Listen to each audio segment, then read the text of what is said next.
Hello and welcome to the GSL Code A. We've already had really a ton of players putting in Code S. If I can count correctly, we've had 8 players inserted already into Code S. And now we're going to have our 9th and 10th ones decided today. Exactly. We had a really good group so far, especially yesterday. We had some very exciting matches. Bravo versus Lenog was a really exciting series, and they played twice against each other, and especially in the last game was quite intense. Yeah, it Bravo was, definitely. didn't want to give that one up, and in the end, Lenog advanced with Yonghwa together. So once again, so far it has been a really good Code A season for Protoss players. We have a lot of those advancing to Code S, and I think in Code S right now we have 10 Protoss, 1 Terran, and I think 5 Zerg players, if I'm correct. But of course, there are a lot more players that will go to Code S. We have 4 of those coming up today. Yep. Next week, another 12. So it's going to be pretty exciting to see the race distribution at the end, seeing how the Terran players, especially in the upcoming groups, are going to do.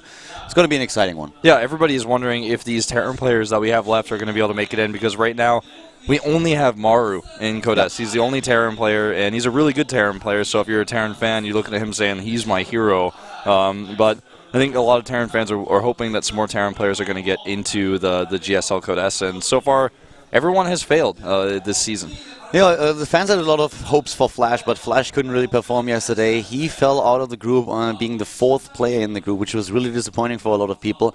So today we have another Terran player on the other hand in the group. We have later on Fantasy, but now in the first group that we're going to cast, we have Cure, so 2 Terran players today that could make it. Byung actually also being in Byung group playing F later with Fantasy. today.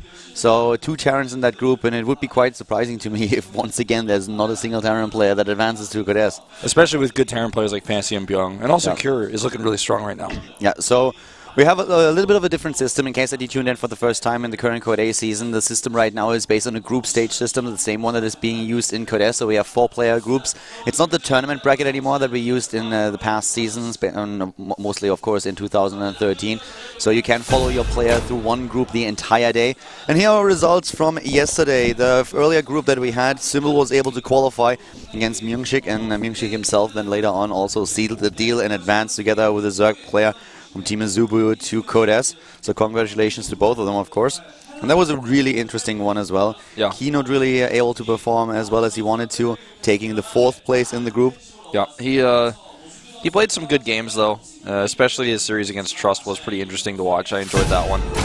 And of course, the second group we had, Yonghwa and Lenog advancing, Flash falling all the way down in 4th place. Looking a bit weak in the group, to be honest. And, of course, Lenog, at the very end of the day, taking the 2-1 over Bravo in a very crazy 3rd match that we watched there. Yeah, Yonghwa not dropping a single map yesterday. And here, of course, today's matches. First of all, we're starting with Hurricane versus Panic and Roro versus Cure. This is going to be our 2nd match today. This is Group F. So this is our earlier group. And we have 2 Protoss players, a Zerg and a Terran. So we could see another Protoss player advance here. Yeah, definitely could be a double Protoss advancing as well. I mean, that's something that's entirely possible, but with Roro in the group, there's no way. I don't think he's going to be the one to get, he's not going to get out of here. I think Roro is highly favored to get out of the group. But, you know, you and I were talking about this a little bit earlier. Sometimes Roro has some upsets, you know. He doesn't actually perform as well as you would think he would. Well, this does happen from time to time. Well, first of all, we're starting things off with our Protoss versus Protoss. Roro has to show his skills a little bit later, and then he can prove that he's definitely in good shape to go into Code S.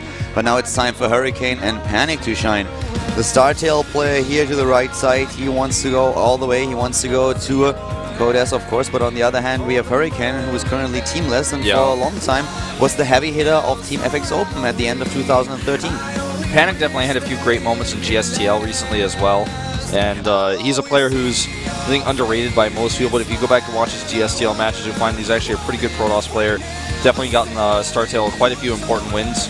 Yes, especially the wins that he had against Axiom Mesa. That was really incredible. He seems to be really good in especially the Protoss versus Terran, but today he's only going to play one of those if he has to face Cure later on.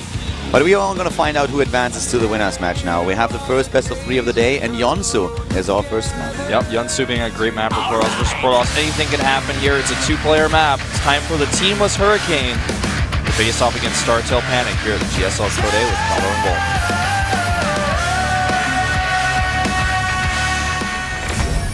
Hurricane versus Panic. And starting to the bottom left of the map, we have our Protoss player, the former FX Open Protoss. It is Hurricane. And let's see how he can perform today if he's able to get out. Currently teamless, doesn't wear team jersey as you can see here. And starting to the top right, his opponent. This is a panic for Team StarTale. Got his towel ready, making sure his hands don't get too sweaty. His APM dropping to 0 there for a moment while that was going on. And this map is, like I said, a two-player map where basically any build goes. And even cannon rushing, we've seen it on this map. So gotta be very careful about how you play it. And a slightly faster gateway here for Panic. Looks like a 10 gate, which is going to give him a much faster Mothership core. And very late gateway from Hurricane on the other hand. Yeah, we have the gateway for Hurricane coming up just now, but Panic definitely with a faster gateway here, and he can try to pull off some aggressive moves with that. We have a lot of like tech switches in the recent past, in especially Protoss versus Protoss, a lot of players opening up with either Stargate or Twilight Council. Those seem to be the two favorite builds these days, going into Oracles or Phoenixes, and of course on the other hand, always the DT tech a possibility or just a blink aggression. And Protoss versus Protoss in general is just a lot faster paced than it was in the past. Yeah, that's true. You know, you can do so much with the Mothership core. You can also get Oracles out to harass early on, something that you couldn't really do in Wings of Liberty because, you know, Phoenixes, you need quite a few of them before you can attack and be aggressive. So we see a very fast Zealot coming out here for Panic. He's going to use that to pressure and scout. And also, maybe if he can get a probe killer too, that would be nice for him. But it's going to lead up nicely into his Mothership core follow-up, where he'll be able to send the Mothership core across and get a ton of scouting information, and maybe even pick off some probes with that very, very early on. Yeah, he cut down on the probe production a little bit in the beginning, and that's why he really has to try to put some damage out now, because with the faster gateway here, he of course also has the faster warp gate research, and his Zealot's already on the way to the bottom right. Gateway research has just been started, and Panic definitely wants to be aggressive here, but first of all, it's safety first, has a quick look if there's maybe a proxy somewhere. We've seen a lot of those in the current Code A season, so he's just playing it safe. He really is playing it safe there with that Zealot, but at the same time, interestingly enough, he chrono boosts his warp gate research and rushes that out.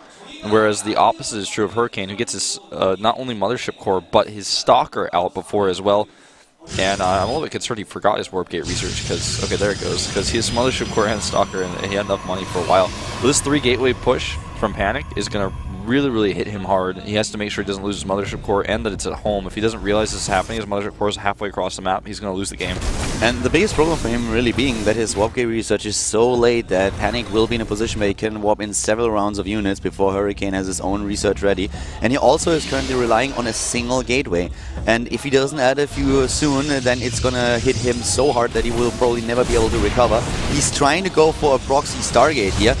And that will, of course, do quite a lot of damage if that Oracle sneaks into the main base of Panic, but the question rather is, will Hurricane actually survive that long? Well, he's trying to add 2 gateways right now. He needs to very quickly. As soon as he saw that forward pylon, he's starting to realize he needs that. This Mothership core cannot go down. If he loses it, he loses the game. He's going to need that overcharge. There's no other way he can hold this. Stargate has been cancelled, and for very good reason. He needs those resources. He's trying to get a sentry into the picture as soon as possible. A force field on the ramp would go a long way now. 3 gateways added by him. Here come those warp-ins, and it is time for Panic to make his move. Yep, here he goes, running up that ramp. The Mothership core is still alive here. Still a lot of hit points, but he needs to make sure he can keep it alive for that overcharge. He absolutely needs it. Sentry not ready yet, and the warp gate research is a long way away. And the gate, well, you have already one pylon being built on top of that ramp, so that one sentry is not going to help him out a lot. He can, of course, then later on use the Guardian Shield, but for now, the idea of just blocking the ramp has failed. Yep.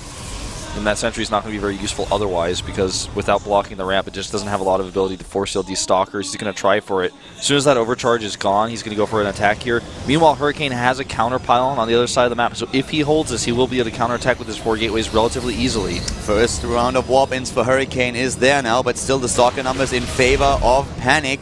And he's just waiting out until this one overcharge is gone, and then he's going to move in and try to end the game here. Yeah, Hurricane also has a probe on the main base of Panic as well. Don't forget, these things will add up if he can hold somehow miraculously here. He does have the better probe count, and he has the better gateway count. It's just the momentum right now that Panic has because he has the better unit count. Mothership core already being attacked, tries to move back here. Here we got the force field, and the Stalkers are trying to shut out everything. Hurricane immediately being attacked here. 2 of his Stalkers not fighting. Right. Yeah, they're not fighting there. They're not doing anything, and he's losing way too many already. The stock count 9-4, and this looks like it's going to be game on map number 1. Looks like it. Panic's going to take game number 1 here. GG.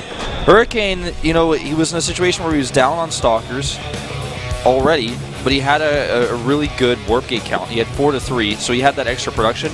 But at the same time, 2 of his stalkers weren't shooting, and when you're already down in stalkers as it is, you're down 2 more stalkers just because you weren't controlling them. You're going to make a face like that. And Hurricane that you're just down had a two. really bad start into the game, given the build order that we saw from Panic here, rushing out the warp gate research, starting with the earlier gateway, going straight to the bottom left and trying to end the game with 3 gates. Hurricane added his own gates very late, his warp gate research was delayed, he was trying to go into a proxy Stargate that he had to cancel because he realized he would never be able to get an Oracle in his opponent's mineral line without dying first. And in the end, Panic just getting the build order win here. Yeah, that was a really nice build by him, just not a build that you see very often. But like I said on Yunsu, anything goes. Frost is the map that Hurricane picks for game number 2. Looks like he's geared up to play a longer game on this one. It's a big map, it's a 4-player map. It's a lot harder to pull off a build like we saw Panic do. And maybe he goes Stargate here and hides it this time and gets away with it, because it was very obvious that he wanted to get away with some proxy oracles in game number 1, but he just got killed before that could happen. Well, Hurricane right now, he chose Frost, and let's see what he has up his sleeves on map number 2, because he's down 1 match in the series already. He doesn't want to fall to losers at the GSL Code A with Color and Wolf. And let's just jump right into the next game. Frost, map number 2 between Hurricane and Panic.